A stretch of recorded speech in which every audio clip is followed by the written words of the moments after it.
Hey everyone, today I'll show you how to connect your Logitech driving force shifter to your PC in just a couple of minutes. Let's get started.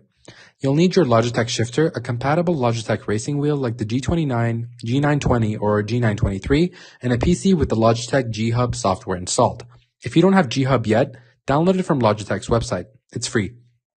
First, grab your shifter. See the DB9 connector? Plug it into the machine port on the bottom of your Logitech wheelbase. Push it in firmly until it clicks. Nice and secure. Now, take your wheel's USB and plug it into the USB port on your PC. Make sure your wheel is powered on. Check the power switch if it has one. Open the Logitech G Hub. If it's your first time, it'll detect your wheel and shifter automatically. Give it a second to install any updates. Once it's ready, you'll see the shifter show up in software. To make sure it's working, go to the G Hub's device settings, move the shifter through the gears. You should see the inputs light up on the screen. If it's not corresponding, double check your connections. Finally, launch your favorite racing game, like Forza or ETS2.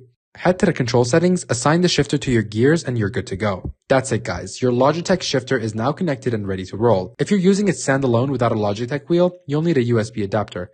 Let me know if you want a guide for that. Hit like if this helped, and I'll see you on the track.